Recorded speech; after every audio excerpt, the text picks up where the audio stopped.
24 hours a day, 7 days a week, how many times can you confidently sleep with both eyes closed, knowing well that the media will properly carry out its task as the role of surveillance it is meant to carry out?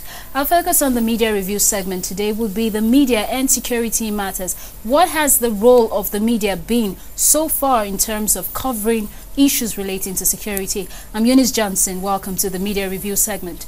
My guest is Miss Molly Kilete. She is a correspondent with The Sun, and not just a correspondent, she covers defense and crime. Quite some. You're welcome. Thank you very much. Yeah, knowing that, I got a bit curious, and I probably should start off on this note. What has your experience been like? And if you have been at a war scene or something really thrilling, you might want to share with us. Yeah, thank you very much. My experience has been thrilling, interesting, and sad. Interesting in the sense that, you know, I was assigned to the defense bit when I was an intern. You know, so I've covered the military for a very long time. I got used to them. If you would like? Over 15 years.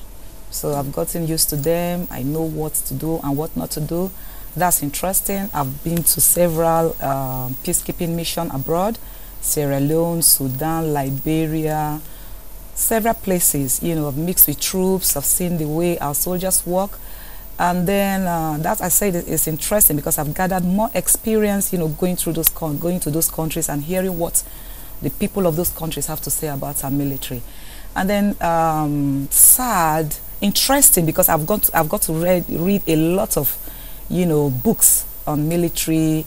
And then when I say sad in the sense that you get to see some of your friends that you know killed. You know, you hear they die, and then you go to visit their families. So that has just been the experiences. It has been interesting, it has been lively, and it has been sad on some occasions. I can imagine. That's one thing I keep asking myself. You know, sometimes you don't know what you can do until you're faced with it. I keep asking myself if I would be able to go to a war scene as a journalist to cover that. Maybe when the time comes, I'll find out. But moving on, what role has the media been playing when it comes to handling security matters? Let's narrow it down to Nigeria. Yeah, Nigeria. The media, if you ask me, I think they are one aspect of the society that has been very, very, very dedicated, committed, you know, in ensuring that security matters are reported adequately and properly as well. You know, also make sure that it's not everything we hear that comes to the outside world. Why do I say that? Because as security and defense correspondent, we have information to certain things that are not supposed to be published, you know, and in that case, when you're writing your reports, you know how to put it in, because there are some things that when you report, you know, if you think it will solve the problem, it will not. It will just escalate and worsen situations. You just took the words out of my mouth, because the next question was going to be, to what extent should information be classified? In the sense that sometimes you find out that you see some news items and they give out so much information than they ordinarily shouldn't. For instance, I have had cause to watch recent reports on the Boko Haram and some insurgent situations where they tell you there's a satellite placed in so place monitoring the activities. Somehow you tell them, okay, we're on top of the situation and these are strategies we're looking out to catch, or, you know, to get these people apprehended. Don't you think that that would be some sort of a hint to those parties involved? So to what extent should information be classified? Yes, just like you have pointed out, you know, like operational information, those are the ones that are classified. That is where they plan. That is where you plan, that is where you strategize, and you're now talking about all these cameras that are being placed. Those kind of things should not be reported, because it is not even good for you and for me. Because when you look at it, whether you like it or not, the military personnel have the capability of protecting themselves. But we, the journalists, do not have that capability. Because if anything happens, when the terrorists or whoever comes, they come after the unarmed people, but you can't go to the barrack to fight these people. So when it comes to reporting certain matters, like you say, classified, when you say classified, it means it's top secret. That matter should not go out. But you see, in every organization, you have some people that are not really very loyal. So how do we get that information? How does that information goes out? That means there are people in that place, the planning period.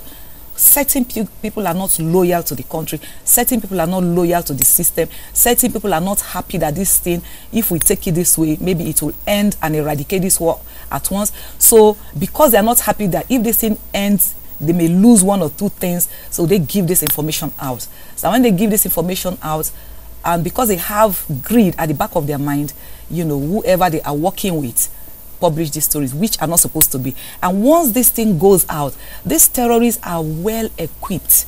When you talk about using the social media, my God, they are very smart at that. Before anything happens, they are online. Before anything happens, they are online.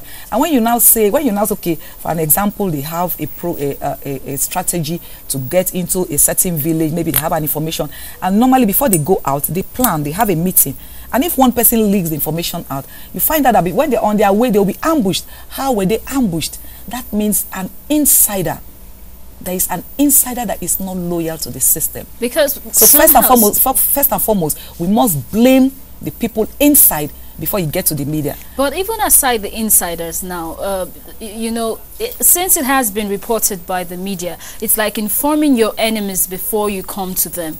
I am coming to meet you. This is how I want to come to you. You know, sometimes they say when you're fighting with someone, when you come to somebody unprepared, you have some chances of having that upper hand. But this time around, I'm telling you, I want to come and challenge you, and this is the strategy that I'm using. It's automatically, even with or without an insider. Don't you think that that would already prepare the minds of those that the attack might be targeted at? Yes, that aspect is not very good at all, because like I said earlier, the terrorists have access to the media. They have access to the internet and all this stuff. So by the time you pass that information, what are you telling them? You are telling them, okay, if you are in location B, move, because these people are coming to location B. So they may leave location B and go to location A. So by the time you are coming, they intercept your troop, which is very, very, very wrong. That aspect is not good. I don't know why people who do that, but my organization doesn't do that. Okay. Speaking of information flow, another aspect aside preparing, giving out information that might not necessarily be necessary, sometimes you also see that sensationalism comes to play, where, for instance, during the bomb attack, you hear so amount of people, or during maybe religious attacks, you're told as a media person to say it as it is. At the same time, they say sometimes you say something and it would feel anger. Maybe when they hear so amount of people were killed in one religious attack, the other party would want to. So how should information be balanced? To what extent should you know this is what I shouldn't report?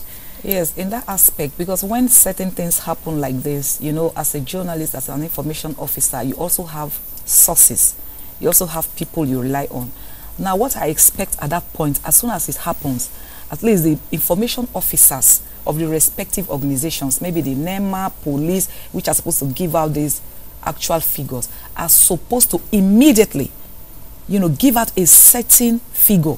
So by the time you give out that figure on time, once it goes on time, I think the speculation will be lower. But when you try to hoard, the journalist will go out of his way to ask somebody in that village or at that scene of the incident what happened, and the person will say, okay, we came to market and maybe 100 people, and the person, you know, 100 is a high figure, and then you make your headline with that 100.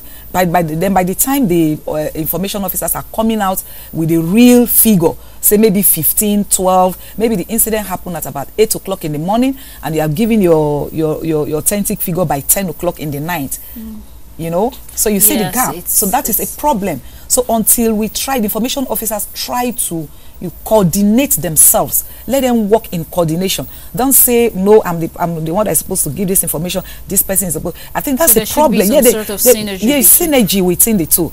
So that is where the problem is. If it happens by 6 o'clock, by 7, let me say 7:30, we should be able to get accurate figures of injured and dead.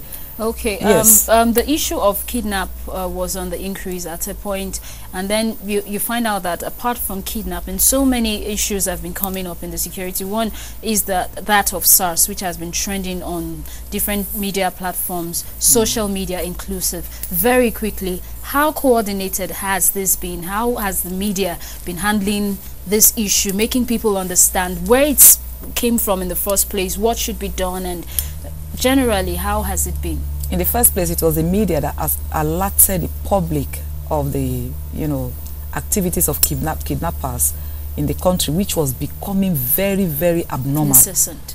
Very, very abnormal. Incessant. You're traveling and you're being kidnapped, asked for ransom and all this stuff. And then it now resulted to the IGP, the former IGP, setting up a response unit, which their business is just to go after kidnappers. And they have been doing very well. They have been doing very well. Unfortunately, most of the kidnapped victims, after they are rescued, they keep saying they paid certain amount of money to get their relatives rescued, But from the statistics we have right now, I think it is reducing because those IRT... Would you say the media played a role in the Yes, reduction? of course, because... Okay, quickly, what about that of SARS? Yeah, that of SARS is unfortunate because, when you have a group of people, you must have good ones and bad ones. And if you remember, the first people to alert the world about the activities of SARS, I think it was Amnesty International, when they said they were torturing their victims and all this stuff. That was when the sad activities of SARS hit the medium. And then, but with what the IGP is doing right now, he appointed a new commissioner, and then he has also given out public phone numbers, email, WhatsApp in to case the public, in anybody's case you have any maltreated. information. I think with that, if Nigerians take advantage of this, that's actually a good one. Yeah. I think I'm happy with the fact that you rounded off on that note.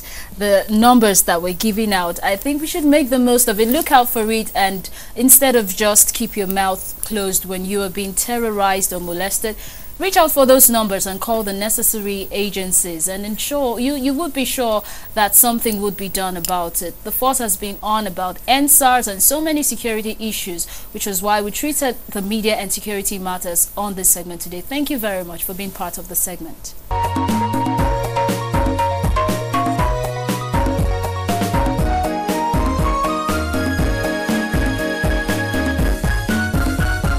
Yes, after all said and done, entrepreneurship, mental health, and issues of security, it's time to go. Well, so far so good. That's it for another episode of Insight. Thank you very much for being part of the program. I believe you had it insightful. Always be our guests. On behalf of all of us, bye-bye.